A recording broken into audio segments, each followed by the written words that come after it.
Welcome to the Infowars Nightly News. I'm your host, Jakari Jackson. This is what we have in store for you for this March 18th, 2013 edition. Tonight on the Infowars Nightly News, a run on Cyprus banks as the EU and European Central Bank loot people's accounts, shutting down the nation's banking system.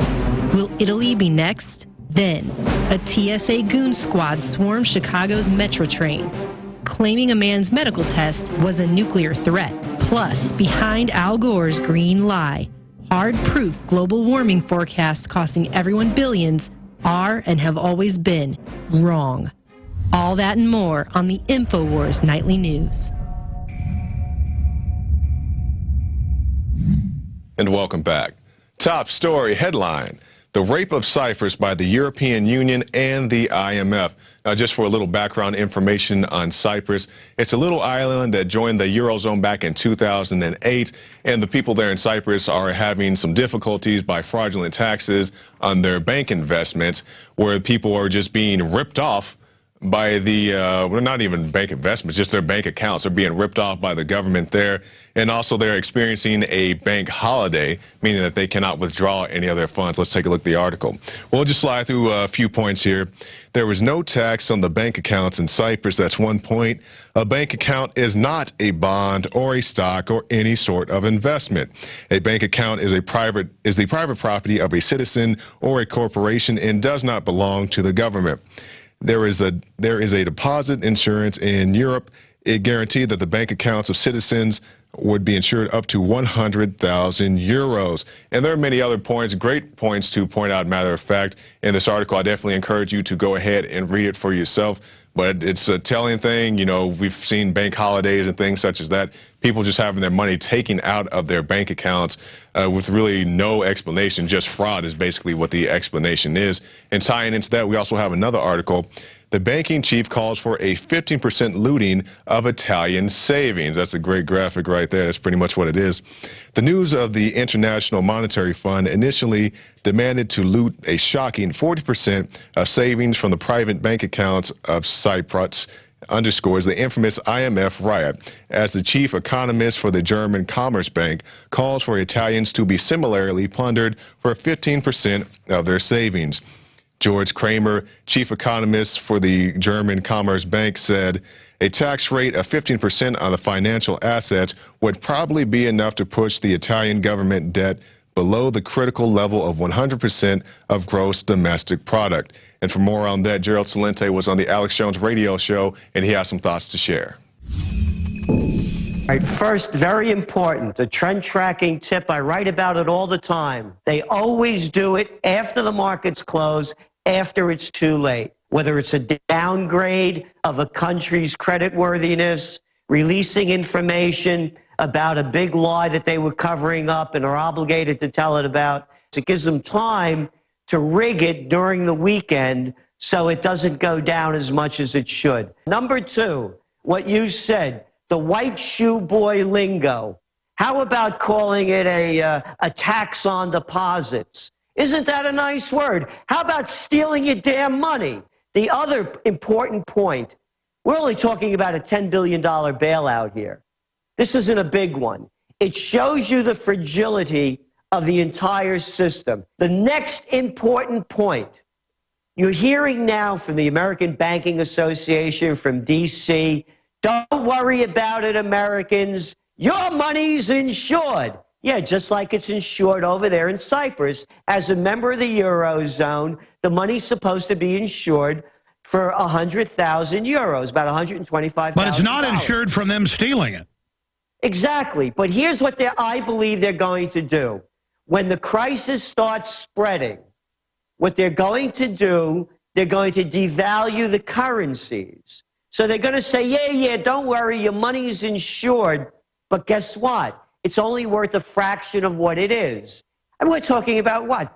About $600 trillion worth of rigging? And then you want to see a rig that's right in front of everybody's eyes? How about the bond market? You don't have to make it up. You see the money that they're dumping into the system every month, 85 billion plus that we don't know about, beyond the 85 billion that we know. So what I'm saying is for people to use their own common sense. Look what's going on. Do you think that Europeans right now aren't pulling their money out of their bank accounts?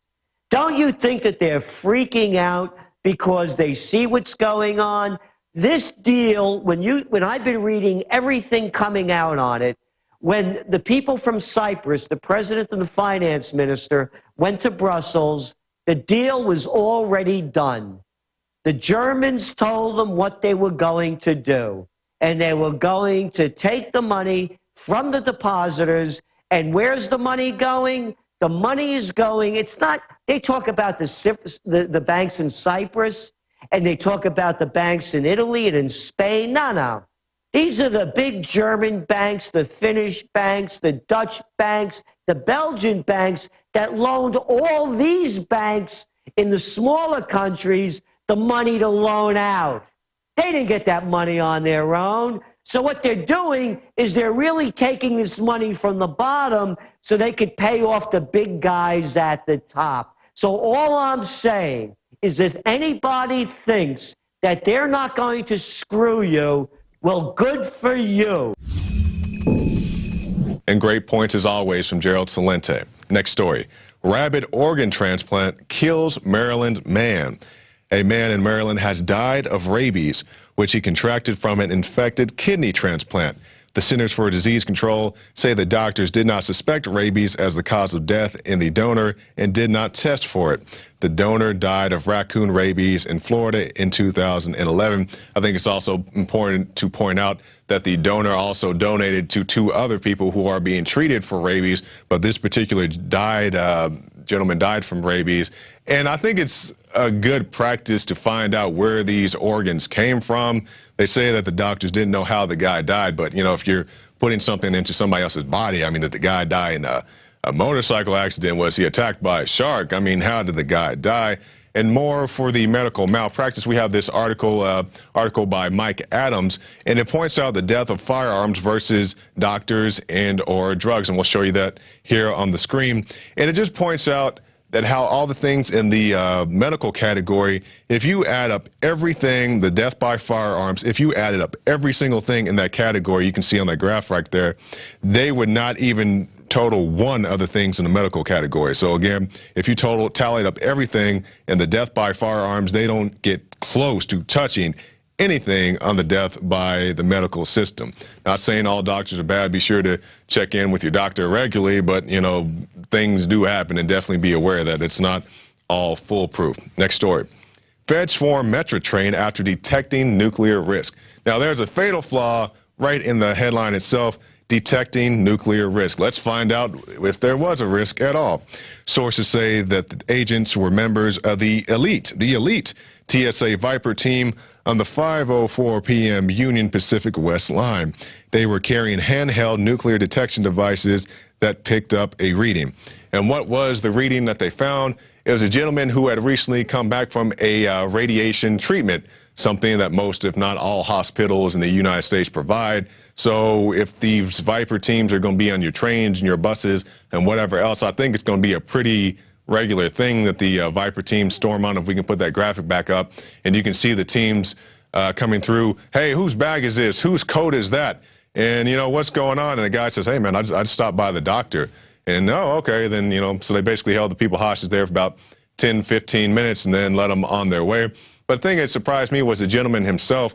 You know, the reporter asked him in that video, I encourage you to go watch it for yourself. The reporter says, sir, how do you feel knowing that they had stopped a whole train, knowing that you just had some radioactive treatment? He said, oh, it made me feel safe, that the TSA are here to make me safe. That may be his particular view. I saw a agency holding a bunch of people hostage while they checked for somebody who just had something as simple as a medical procedure done. And in other news, Infowars has been at the South by Southwest event. You know, when we're not out there protesting against not being able to hand out our magazines, we do things like bump into actors and activists such as Daniel Sanjata. And this is what he had to say about DHS arming to the teeth. We're asking people what they think about conspiracy theories and why they think the mainstream media attacks people who believe in so-called conspiracy theories. I hate the term conspiracy theories, although it's actually it's an accurate moniker because people do conspire in order to do various things. Some of them good, some of them bad. The two of you and I could conspire to feed a homeless person. Sometimes people conspire to pull off false flag terror events. I mean, you know, it goes both ways.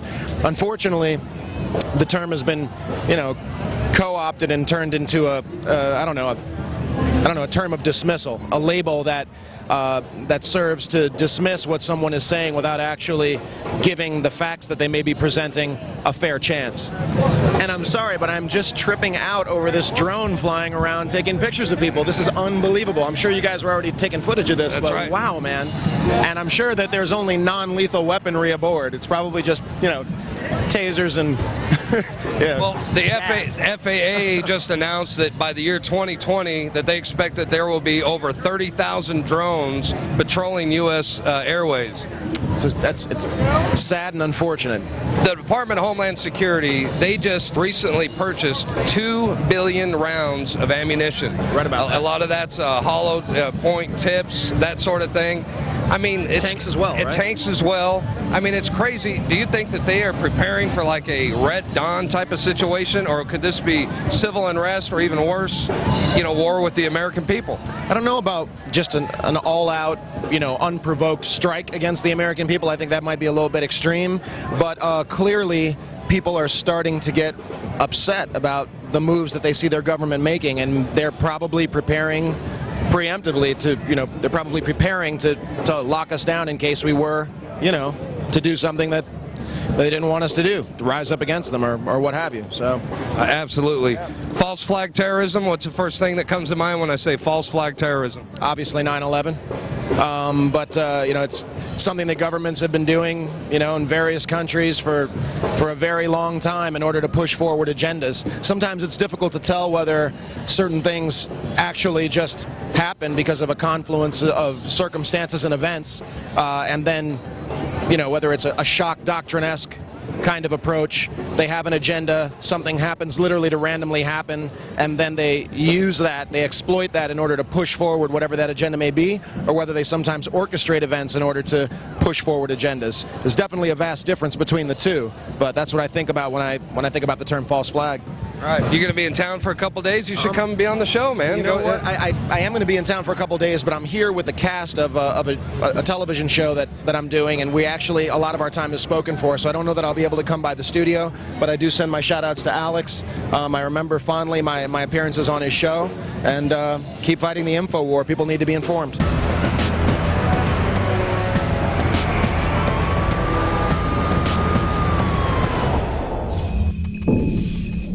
Now, the Virginia government prosecutes homeowner with criminal charges for backyard chickens. Now, I want to point out first and foremost, according to the article, the lady is in an area where none of her friends and family surrounding the areas have not complained about her chickens. Nobody's complained, at least according to this article, and that gives us the headway to go in. Attorneys at the Rutherford Institute have filed a petition for appeal on behalf of a Virginia Beach resident, Tracy Ackroyd, who faces criminal charges relating to zoning ordinances and violations for keeping chickens in her backyard. Moving on. In an October 2012 ruling, the court upheld the zoning board's decision, finding that Ackroyd had in fact violated the zoning ordinance. Ackroyd challenges the lower court's interpretation of the ordinance, arguing that the restrictions pertaining to keeping fowl or poultry within the city do not apply to animals raised as companions or pets. So you can decide for yourself if these are for companionship or other things, but if the lady says they're her pets, then they're her pets. And if she wants to eat the eggs or sell the eggs or whatever else, that's secondary. But it reminds me of the Chicken Man story that happened in Georgia. I believe Darren McBreen covered that. And there you can see it right there. The mysterious death of Chicken Man. Darren McBreen on an Agenda 21 cover-up. Basically, a man who had been raising chickens at his home for, I believe, some time, came in conflict with the city council. And he decided, hey, if I can't have my land and my chickens, nobody can. And he decided to burn the house down. I'm not, advocating that type of treatment. or that type of reaction. But, you know, I definitely hope nothing happens to this lady of that sort. Knock on wood. And we'll move on now to our last topic for the night, the Great Green Con. Now, if we take a look, we have a few graphs in this article that I'd like to point out to you. So we'll just take a look right here. And coming up, you'll see this graph. It's titled, "The Graph That Reveals How 95% Certain Estimates of the Earth Heating Up Were a Spectacular Miscalculation." Now, you can see the official black line right there. That is the official estimate numbers. And also, you see the other two colors, which were the predictions. One that was supposed to be 95% certain. And right there, you can see in retrospect the actual numbers. And then the predictions that are supposed to be a whopping some infernal sunspot kind of deal. And we'll move on to the quotes you just saw there on the screen. And here's what the experts now say. This from Miss Piers Foster, or possibly Mr. Piers Foster. "Global surface temperatures have not risen in 15 years. They make the high estimates unlikely." And we'll move on now. "This changes everything. Global warming should no longer be the main detriment of economic or energy policy." And from Miss Judith Curry, Professor Judith Curry, "Climate models are running too hot. The current flat trend may continue for 2 more decades." So there you go, the many alarmists. And right after this break, we'll be back with Mr. Marc Morano to talk more about this. But right now, before we go to our quote of the day, we do have a special report from Aaron Dykes talking about how your government and other officials are telling you you cannot film in public. Aaron Dykes here for Infowars.com. Now, it's all over the media how a Sky News reporter in China was detained by police because they were filming at the Tiananmen Square and they were talking about the 1989 Tiananmen Square protest. Not very well. We're currently being detained by the Beijing police. That's when police approached them and put them on a bus. Getting off the van as we speak. They've stopped us because of one word, I think it was. We were talking about the 1989 protest. They didn't like that. They've stopped us. And so now we're brought to the police station. And then later told them they weren't authorized to do their media work. By the media policies in China, and if you like to go on with your media work, you need to get permissions. As an Infowars reporter for more than 7 years, I've been all over the country filming B-roll, filming protests, doing interviews for Alex, and I've encountered this over and over again, especially in cities like Washington, D.C., where we're told that you can't film in public, even though there's a clear First Amendment. How you doing, guys? How you doing? Can I take a look at your film permit real quick? Sorry? Your film permit? Yeah, it's called the First Amendment. Hey, how are you? Here, can you turn the camera on, please? Federal agent. Okay. Is there a problem? Yes. Thanks. Do you have your driver's license on you? Well, sir, like I said, There's a sign right here that states no electrical equipment, no video camera, no filming. here they got 3 cop cars on us. But What are they saying? They're not letting us leave. Yeah. Taking some shots, man. Just getting a logo real quick. Be about 20 seconds. That's supposed to. Well, is there a law, or, I mean... Can't film the building. You go through affairs. No, I'm just getting some material shots. No, you need to go through public affairs for you to videotape or take pictures Of any federal building? of any federal building. They won't film me. They might be looking for me in Iraq, man. I killed one too. Well, I didn't kill one too. Then I killed this one. You folks have a permit to film here video? We do not. We're done, but we're just about done. In Kansas City, we were approached by security guards who said they had been contacted by the Federal Reserve Bank, which was more than 200 yards across the street, while we were filming from inside a World War I memorial. And they tried to force us to identify ourselves and then to leave under duress of being threatened with arrest. The federal bank was concerned about you guys taking video of their building, so we just wanted to make sure to see what you were back to them. I'm sorry? We were just seeing who you were and what you were doing. What's your name?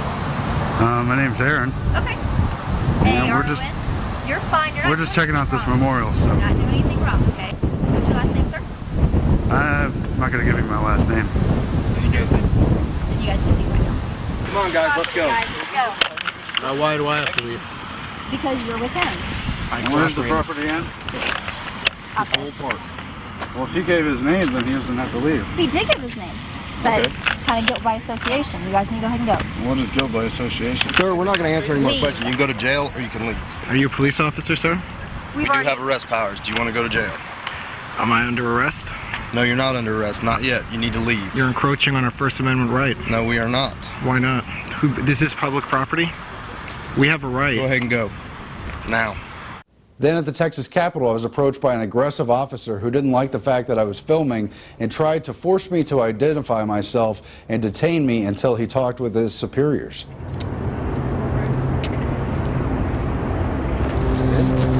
Who are you? Talk to me? Yeah. Who are you? Huh? Let me see your ID. You don't have an ID? Let me see your driver's license.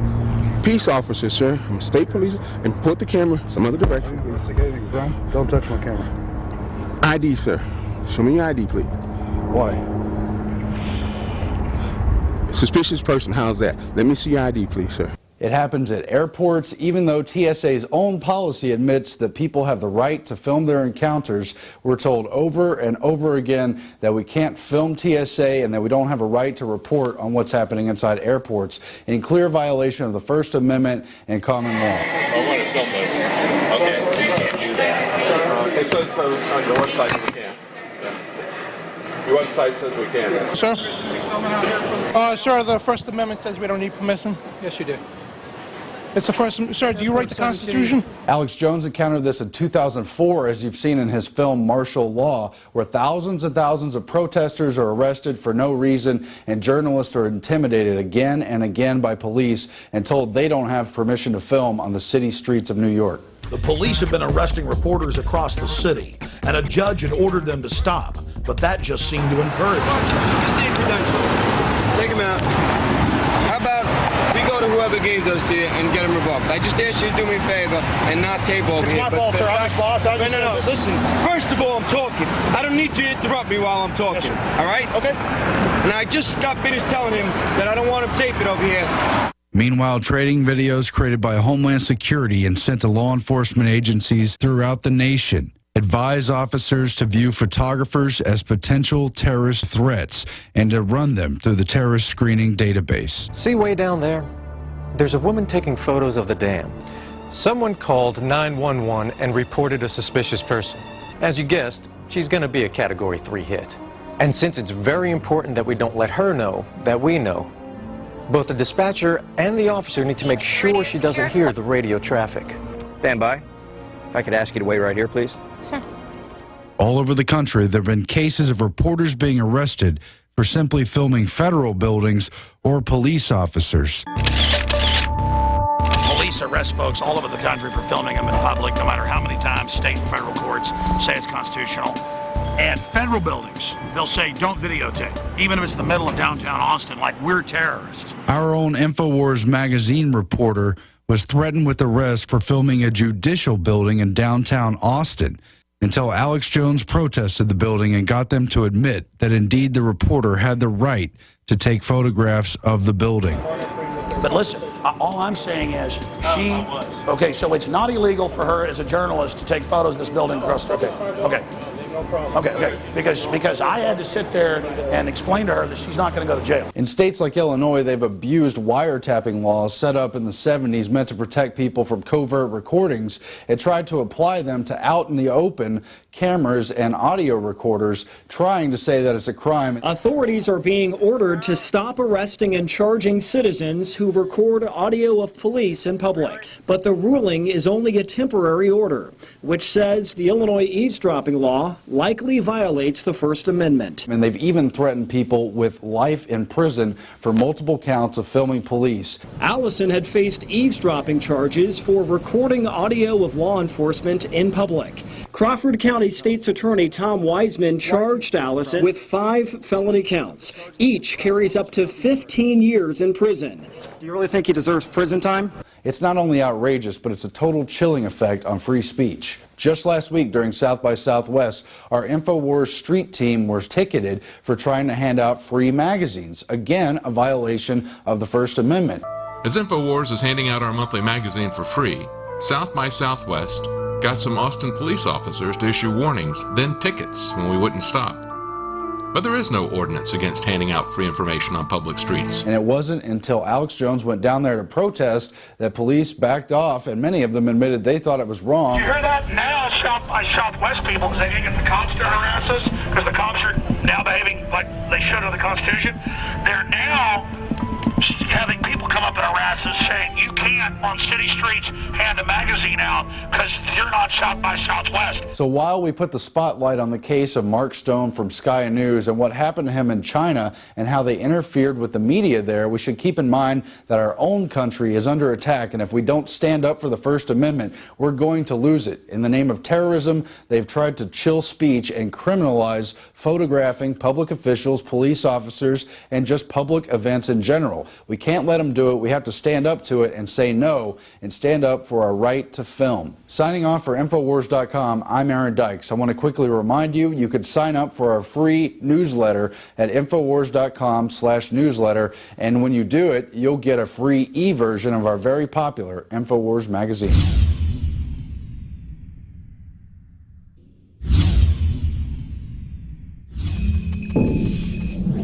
And Aaron had a tough job getting all those times that we've all encountered the police or security or whoever. It never clicked in my mind how every single person on this crew has encountered the police in some form or another. It's just ridiculous.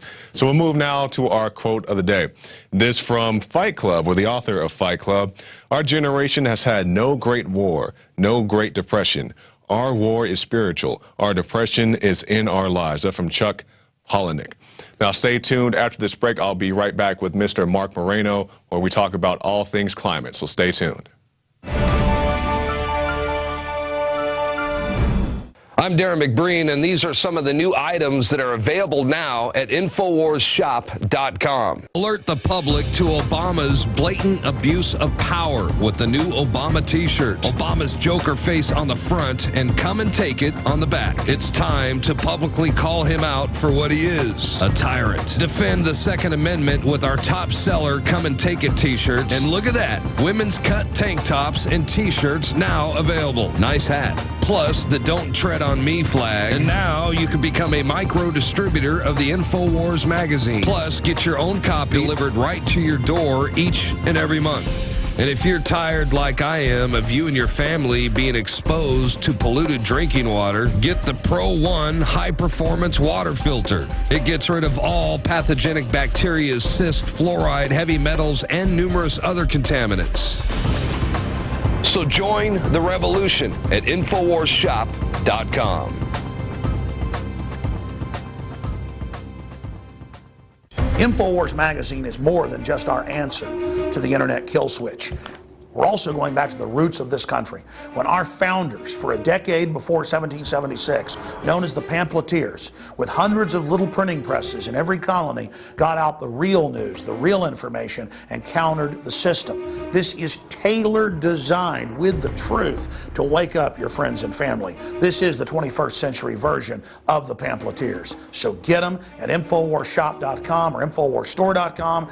Sign up and buy them in bulk. Sign up and be a micro distributor for a full year to buy them in bulk and get one of the newsstands added, or sign up and get 12 issues delivered to your door, or give a gift subscription. Whatever you do, be part of the fight. And I want to salute and thank all of you that are subscribers and are getting the magazine in bulk, or who have ever come to InfoWarsStore.com and bought any of our products, because we are supported by patriots and liberty lovers like you. We couldn't do it without you.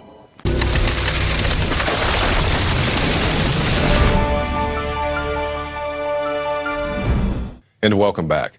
Our guest tonight is Marc Morano of ClimateDepot.com. He joins us to speak about all things climate. Thanks for joining us, Marc.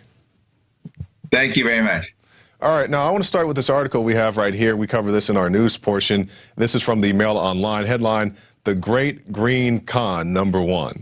And in this article, they have a graph that points out the various global temperatures at various points. And there's our viewers can see it on screen right there. There's a black line that shows the actual global temperatures, as well as two different speculations. And then our viewers can see it right there. It goes on to a horrendous almost hell on earth somewhat of an effect. It looks like a dragon's breath of fire glowing, and we're about to fall off the chart is what's happening. And there's actually a contingent of scientists around the world led by the Russian National Academy of Sciences and UK astrophysicists who are all predicting global cooling, and the US geologist named Dr. Don Easterbrook as well, up to 100 years of cooling based on Earth cycles, natural cycles, sun cycles. So the first thing that's happening is they have egg all over their face. We were told by Al Gore, by the United Nations, by global warming activists, that we had runaway global warming. We were told the planet had a fever. And now we're going on 15, 16 years by every major global temperature database. And we're talking the land-based measurements, the satellite-based measurements. This is an epic fail. The temperatures are flatlining. And I give the UK Daily Mail. You're not going to see an article like this in the LA Times or the New York Times or the Washington Post. But the UK and European papers are onto this. The German papers are on to what we're calling the green con now, the climate con. Der Spiegel in Germany is doing great journalism. What's wrong in America? Why can't we get the truth out in the mainstream media? It's not happening. Why can't we get the truth out? I don't think they want it out, Mark. But going back to this article, we wouldn't have a job if the mainstream media were doing their job. Right? That's exactly right. Now, going back to this article, I see they had something mentioned back in 1977. That was when people were told about the scourge of global cooling. So how did we go from 1977, we're all going to freeze to death, till 2013, now we're all going to burn to death? It's amazing. And they do it without any hint of satire. In the 1970s, we were literally told that it was man-made global cooling bringing on an ice age. It was our carbon-based, our coal plants emitting sulfur dioxide, which was dimming the sunlight, which was causing global dimming, which was blocking the sun, which was causing the planet to cool. They actually said droughts, extreme storms, and tornadoes, crop failure were all due to man-made global cooling. Fast forward 35 years, and they're blaming the exact same phenomena on man-made global warming. It is unabashed. It is absurd. And this is why we call it climate astrology. It's why we call it tabloid climatology. Whatever the cause of weather now, they're blaming it on us. And in the 70s, they did the exact same thing, except it was global cooling and a coming ice age then. And so what's happened is when you have 15, 16 years of no change in global temperatures, suddenly they don't talk about it. Now they say many bad things will happen. And guess what? Bad things happen all the time. So now they're jump to Australia if there's a heat wave. They jump to Africa if there's a drought. They jump to Asia if there's a flood. Every day they can claim there's more proof of our theory. But there's always extreme weather. There's always something going on. And the idea that this is tied to global warming is absurd and actually contrary to all the latest peer-reviewed scientific studies that show that droughts are declining in the United States. Droughts are showing no trend worldwide. Floods are showing no trend up to 127 years. The big tornadoes are down dramatically since the 1950s. We're going through a hurricane dearth of 7 or 8 years without a big F3 or larger, Category 3 or larger hurricane making a landfall, the longest period since 1900 in the U.S. So not only is extreme weather not getting worse, it's actually improved on almost every measure.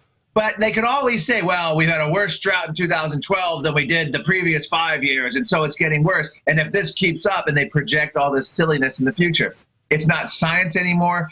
We have NASA's lead global warming scientist in 2009 predicted that Obama would only have 4 years left to save the planet. This was heralded in the UK Guardian. Well, guess what? NASA's lead scientist now joins the Mayan calendar as having failed for a doomsday of Earth. Now, that's a good point, Mark. I know I'm cutting you off here, but the question in my mind is, how many people back in the day, you see back in the 1970s, said it's going to be global cooling, and now it's global warming, and now it's whatever. How many people have rolled the train the whole way? They went from it was going to be this to it's going to be that. Do you know anybody in particular, any groups? The name that would come up was Stephen Schneider. Now, Stephen Schneider died about 2 years ago, but he was a big proponent. He was featured in Leonard Nimoy's The Coming Ice Age in the 1970s. He was a Stanford University scientist.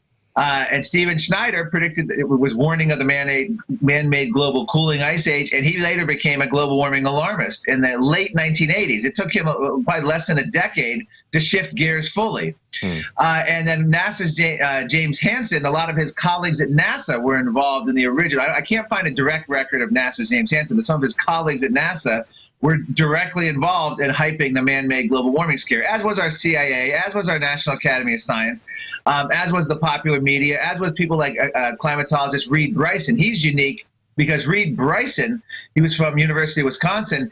He was a big man-made ice age alarmist, and then in the 1990s and in the 2000s, he became a global warming skeptic.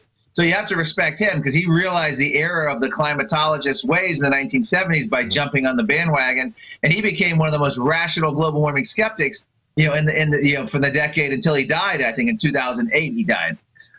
So there were many people that rode and are still riding this scare. And the main thing is, whether you're talking about any environmental scare, whether you're talking about overpopulation, whether you're talking about the Amazon rainforest deforestation scare, whether you're talking about the global cooling scare, all of their solutions were the same.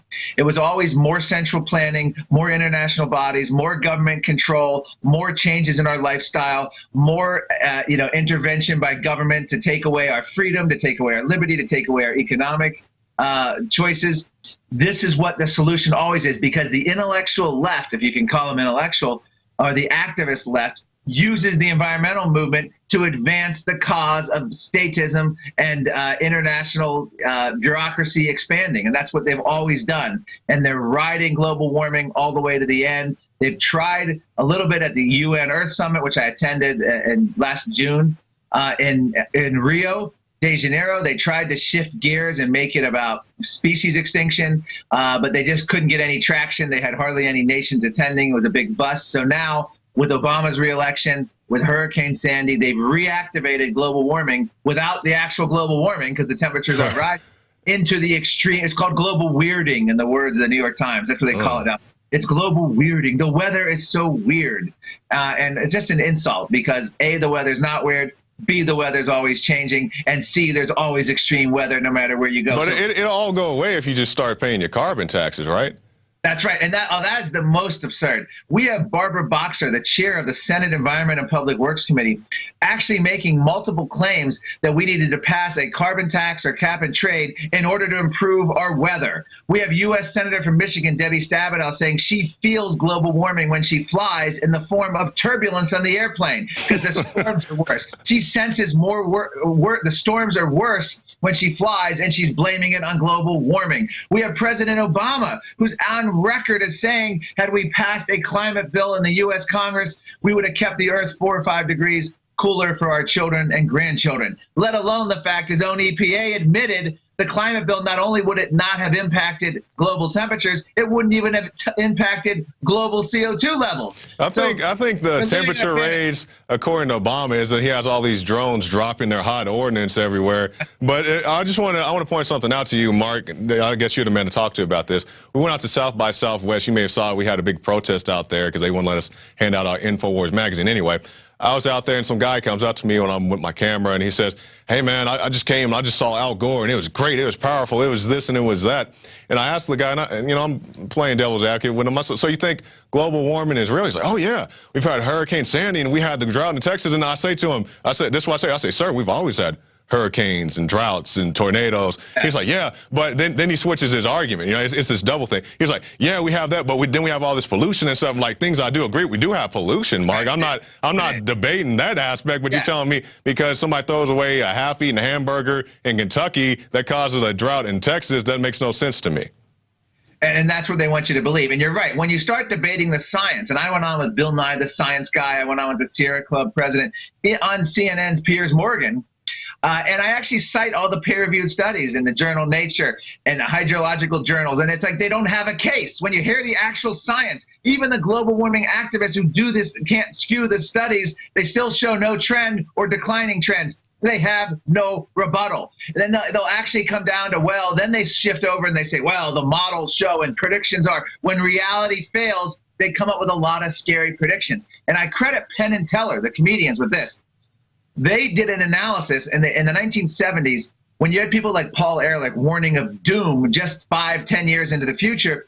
Environmentalists learned from his mistakes. He predicted the absolute calamity by 1980. The problem is he was alive and well and had egg all over his face because all his predictions failed. So what the global warming activists have learned, they now make predictions so far into the future that they guarantee they'll be long dead before they have to be embarrassed the way Paul Ehrlich, who's in his 80s now, has been embarrassed. So when you hear these scary predictions of, the new one out today, we're going to have a Katrina every other year, find out what year this calamity is alleged to be happening, and then find out the year of the person who's making the prediction, what year they were born. And you do a little math, and invariably they're long dead, and they don't have to be around. And they've learned that. So the environmental left has a learning curve, because most of their predictions now are 2080, 2100, when all this calamity is going to be raining down upon us. Because you have people like James Hansen, again, egg on their face. The UN in 1989 said we had 10 years to act to stop global warming, or it was too late. You know what? Let's take them up on it. That means it expired in 1999. Your tipping point, your Mayan calendar in the UN was 1999. The Mayan calendar by the NASA scientists was 2013. Let's accept it and call it what it is, and it's certainly not science. This is akin to the interpretations of Nostradamus at this point. Exactly. And I remember growing up, it was always, California is going to be underwater. California is going to break off and flow into the sea. Killer bees from Africa are on their way up. And apparently there are some bigger bees, but they always had people terrified that we were going to be die in a plague of bees from Africa. And there's always concerns about invasive species and stuff, but it's a fear. It's alarm. It's irrational. It gets a kernel of truth in science, and it just hypes fear in a way that's designed to turn sovereignty and our freedoms over to international bodies and over to collectivist governments. Exactly. Now, I don't want to let you go without getting into this. You have a new article at climatedepot.com. What is that? Yeah, this is breaking news. Breaking news. Last week, the New York Times, I'm sorry, I think it's Tom Friedman, but Paul Krugman of the New York Times announced that those who deny global warming may be punished in the afterlife for doing so. He called climate denial, in quotes, an almost inconceivable sin. So this is where we are. The New York Times now on their website and in their newspapers is promoting the idea that skeptics of global warming are condemned to hell. Well, the LA Times didn't want to be left out of this circus.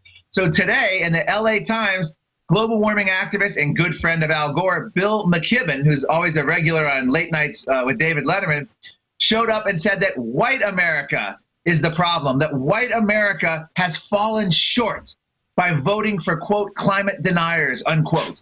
And so now we've got it segregated essentially. And so my website, Climate Depot, the message is simple. The global warming activist today on our Monday is white America is condemned to hell. That's the message. We're going to hell because we don't believe in global warming. It's an inconceivable sin, according to Tom Krugman of the New York Times, and it's led by white Americans who are the real problem here. This is the state of the global warming debate.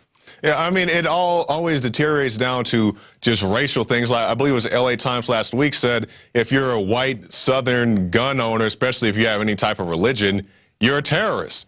I mean, it's always about race, and now they have these white wristbands that white people are supposed to wear to remind them of their white privilege and whatever else, and they're supposed to just feel bad because of their skin tone. It makes no sense to me. Yeah, in fact, in 1990, I believe it was 1993, the Washington Post said at that time of the Christian Coalition, the Pat Robertson group, they were poor, uneducated, and easy to command. And then it turned out they were actually a lot of affluent, well-educated people that belonged. The Washington Post had issued a retraction. What I find ironic in bringing up Pat Robertson was roundly ridiculed by the left for holding live prayer sessions on TV, I think it was 1987, to try to prevent to pray for a hurricane wouldn't hit the East Coast. Mm-hmm. He was mocked, ridiculed, and the same intellectual left, again, if you will, are now openly claiming that our SUVs caused Hurricane Sandy, that acts of Congress, the United Nations, can legislate bad weather. So the question is, what's wackier? Someone praying that a hurricane doesn't hit the East Coast or praying a hurricane goes out to sea? Or people who actually think that Congress can control floods, droughts, hurricanes, and tornadoes and make them less bad? People who think that we can vote our way to turbulence-free airline flights. That's where we are today. This is just, it's insanity. Exactly. Now we're about out of time, so closing comments, Mark. Well, right now the sad news is that we defeated the carbon tax and the climate tax and the cap and trade in the U.S. Congress. We stopped the UN process. We stopped the U.S. from getting involved heavily in the climate treaty process. But President Obama is going to use a Nixon-era law and start regulating global warming. He's going to use the EPA and other measures behind the scenes, unelected bureaucracy. Most Americans won't even know what's going on, and he's going to quietly start shutting down our industries behind the scenes. That's what he's poised to do.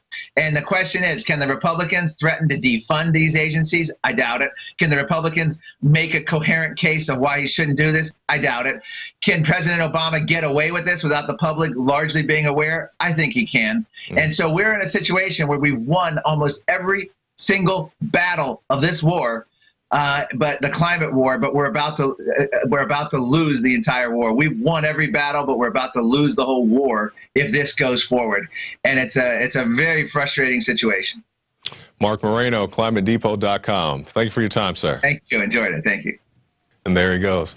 Now, if you want to support this broadcast, stop by prisonplanet.tv and get yourself a 15-day free trial. You can go there and you can see the Alex Jones radio show, the nightly news show, the rants, the special reports. It's all there for you. Be sure to check that out, the 15-day free trial. And also, if you want to support us even more, you can stop by the Infowars shop, pick up something on global warming or the climate change or whatever they're calling it this week. You can see it right there. Global warming, emerging science, and understanding. That's for $19.95 at the Infowars shop. Well, that's it for the news. I'm Jakari Jackson, and we'll see you next time.